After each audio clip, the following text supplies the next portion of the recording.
Hello friends, welcome to Asia's Creations. ഇന്ന് ഞാൻ വന്നിരിക്കുന്നത് നാടൻ ബീഫ് കറിയുടെ റെസിപ്പിയുമായിട്ടാണ്. ഇൻഗ്രീഡിയൻസ് ലിസ്റ്റ് ഡിസ്ക്രിപ്ഷൻ ബോക്സിലും കൊടുത്തിട്ടുണ്ട്. അതുപോലെ വീഡിയോ കാണുമ്പോൾ ലാസ്റ്റ് വരെ കാണാൻ ശ്രമിക്കുക. അപ്പോൾ ഇനി കറി ഉണ്ടാക്കാൻ തുടങ്ങാം. അതിനായിട്ട് ഞാനിവിടെ ഒരു കുക്കർ സ്റ്റൗവിൽ വെച്ചിട്ടുണ്ട്. കുക്കർ നന്നായിട്ട് ചൂടായി കഴിയുമ്പോൾ അതിലേക്ക് 6 ടേബിൾ സ്പൂൺ വെളിച്ചെണ്ണ ഒഴിച്ചു കൊടുക്കാം. ഇതൊരു നാടൻ ഡിഷ് ആയതുകൊണ്ട് തന്നെ വെളിച്ചെണ്ണ ചേർക്കുന്നതാണ് നല്ലത്. ഇനി ഇതിലേക്ക് 4 സവോള വേണം. സവോള അരിഞ്ഞു വെച്ചിട്ടുണ്ട്. അപ്പോൾ ഈ വെളിച്ചെണ്ണ നന്നായിട്ട് ചൂടായി കഴിയുമ്പോൾ ഈ സവോള ഇതിലേക്ക് ഇട്ട് കൊടുക്കാം. ഇതിങ്ങനെ ഒന്ന് ഞെരടി ഇട്ട് കൊടുക്കുകയാണെങ്കിൽ ഓരോന്നായിട്ടിങ്ങനെ വേറിട്ട് വന്നോളും. അതുപോലെ വഴന്ന് കിട്ടാനും എളുപ്പമുണ്ട്. അപ്പോൾ ഇനി ഇത് നന്നായിട്ട് വഴറ്റിയെടുക്കണം. ഇനി ഈ സവോള പെട്ടെന്ന് വഴന്ന് വരുന്നതിന് വേണ്ടിയിട്ട് ഇതിലേക്ക് 1/2 ടീസ്പൂൺ ഉപ്പ് ചേർത്ത് കൊടുക്കാം. എന്നിട്ടിത് നന്നായിട്ട് ഇളക്കി കൊടുത്തുകൊണ്ടിരിക്കണം. ഇതൊരു മീഡിയം ഫ്ലെയിമിലിട്ടിട്ട് വേണം വഴറ്റിയെടുക്കാനായിട്ട്.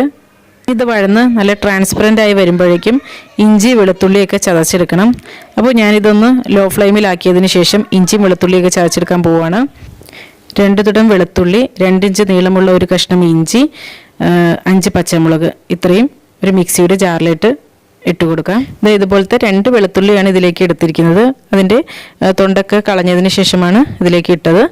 അതുപോലെ ഇഞ്ചിയാണെങ്കിലും തൊലി കളഞ്ഞതിന് ശേഷം നന്നായിട്ട് കഴുകിയതിന് ശേഷം വേണം ചേർക്കാനായിട്ട്. ഇനി ഇതിലേക്ക് 1/4 ടീസ്പൂൺ പെരിഞ്ജീരകം കൂടി ഇട്ട് ചതച്ചെടുക്കാം. ഇതിപ്പോൾ ചതച്ചെടുത്തിട്ടുണ്ട്. ഇനി ഇത് ഈ സവോളയിലിട്ട് ചേർത്ത് നന്നായിട്ട് മിക്സ് ചെയ്തെടുക്കാം. ഇഞ്ചിയുടെയും വെളുത്തുള്ളിയുടെയൊക്കെ പച്ചമണം മാറുന്നത് വരെ ഇളക്കി കൊടുത്തുകൊണ്ടിരിക്കണം. ഇനി ഇതിലേക്ക് വേണ്ടത് കുറച്ച് ഉരുളക്കിഴങ്ങ്, തക്കാളി, അതുപോലെ കറിവേപ്പിലയാണ്. ഞാനിവിടെ 2 തക്കാളിയും 1 ഉരുളക്കിഴങ്ങുമാണ് എടുത്തിരിക്കുന്നത്. ഇതും കൂടെ ഇട്ട് നന്നായിട്ടൊന്ന് വഴറ്റിയെടുക്കാം.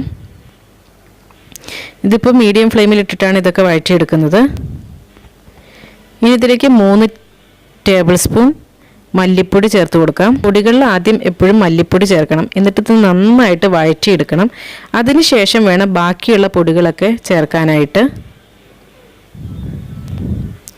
ഇനി ഇതിലേക്ക് 1 ടേബിൾ സ്പൂൺ മുളക് പൊടി ചേർക്കാം. 1/2 ടീസ്പൂൺ മഞ്ഞൾപ്പൊടി ചേർക്കാം. അതുപോലെ 1 ടീസ്പൂൺ ഗരം മസാല കൂടി ചേർക്കാം. പിന്നെ 1 ടീസ്പൂൺ കുരുമുളക് പൊടിയും കൂടി ചേർത്ത് നന്നായിട്ട് ഈ പൊടികളുടെയൊക്കെ പച്ചമണം മാറുന്നത് വരെ വഴറ്റിയെടുക്കണം.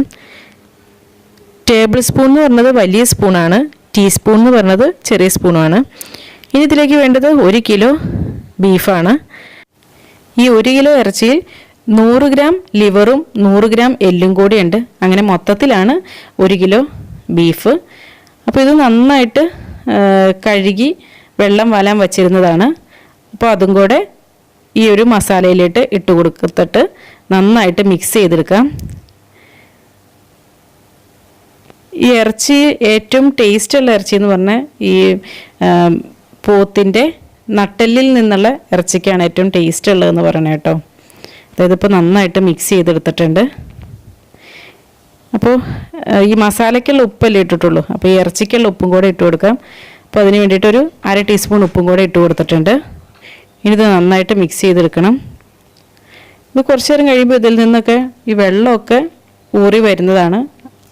അപ്പോൾ എക്സ്ട്രാ വെള്ളം ചേർത്തില്ലെങ്കിലും കുഴപ്പമില്ല. പിന്നെ നമുക്കൊരു കുറച്ചുകൂടെ ഒരു കത്ത് പിടിക്കുമോ എന്നുള്ളൊരു പേടിയൊക്കെ ഉള്ളവർക്ക് ഒരു 1/2 കപ്പ് വെള്ളം കൂടെ ഒഴിച്ചു കൊടുക്കാം. ഞാൻ എന്താണെങ്കിലും ഒരു 1/2 കപ്പ് വെള്ളം കൂടെ ഒഴിച്ചു കൊടുത്തിട്ടുണ്ട്. 1/2 കപ്പ് എന്ന് പറയുന്നത് 125 ml ഉള്ളൂ കേട്ടോ. വളരെ കുറച്ച് വെള്ളം ഒഴിച്ചു കൊടുത്തേച്ചാൽ മതി. അതായത് ഒരു 8 ടേബിൾ സ്പൂണൊക്കെ വെള്ളം ഒഴിച്ചു കൊടുത്താൽ മതി. അതായത് ഇപ്പോൾ ഇതിൽ നിന്നും വെള്ളമൊക്കെ ഊറി വന്നു തുടങ്ങിയിട്ടുണ്ട്.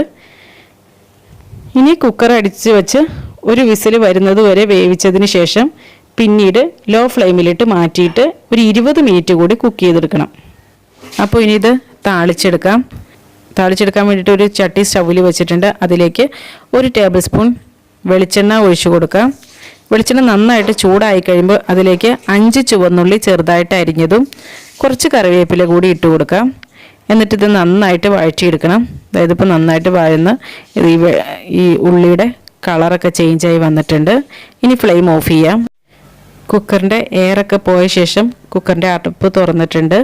ഇറച്ചി നന്നായിട്ട് വെന്തിട്ടുണ്ട്. ഇനി ഇതിലേക്ക് ഈ താളിച്ചത് ചേർത്ത് നന്നായിട്ട് മിക്സ് ചെയ്തെടുക്കാം.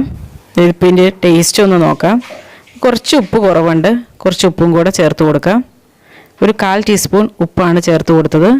ഇനി ഇത് നന്നായിട്ട് മിക്സ് ചെയ്തെടുക്കാം. ഈ താളിക്കണമെന്ന് നിർബന്ധമൊന്നുമില്ല. താളിക്കുവാണെങ്കിൽ കുറച്ചുകൂടെ ടേസ്റ്റ് ഉണ്ട്. അതിൽ ഈ ഉരുളക്കിഴങ്ങൊക്കെ ചെറുതായിട്ടൊന്ന് ഉടച്ചു കൊടുക്കാം. ഈ ഉരുളക്കിഴങ്ങും ചേർക്കണമെന്ന് നിർബന്ധമില്ല, ഓപ്ഷനിലാണ്. ഇനി ഒന്നുകൂടി ഒന്ന് ടേസ്റ്റ് നോക്കാം. നല്ല ടേസ്റ്റാണ്. എല്ലാവരും ഒന്ന് ട്രൈ ചെയ്ത് നോക്കണം. എന്നിട്ട് ഫീഡ്ബാക്സൊക്കെ അറിയിക്കണം. ഈ ഇറച്ചിയിലേക്ക് മസാലാസൊക്കെ കുറച്ചുകൂടെ നന്നായിട്ട് പിടിക്കാനായിട്ട് ഒരു 10 മിനിറ്റ് ഇങ്ങനെ അനക്കാതെ വച്ചതിന് ശേഷം വേണം സെർവ് ചെയ്യാനായിട്ട്. അതുപോലെ ഇത് ചോറിൻ്റെയും പത്തിരിയുടെയും ചപ്പാത്തിയുടെയും ഒക്കെ കൂടെ കഴിക്കാൻ നല്ല ടേസ്റ്റാണ്. അപ്പോൾ വീഡിയോ ഇഷ്ടമായിട്ടുണ്ടെങ്കിൽ ലൈക്ക് ചെയ്യുക. നിങ്ങളുടെ ഫ്രണ്ട്സിനും റിലേറ്റീവ്സിനും ഒക്കെ ഷെയർ ചെയ്ത് കൊടുക്കുക. അപ്പോൾ നല്ലൊരു റെസിപ്പിയുമായി വീണ്ടും കാണാം. എല്ലാവർക്കും നല്ലൊരു ദിവസം ആശംസിക്കുന്നു. Thank you for watching Aisha's creations.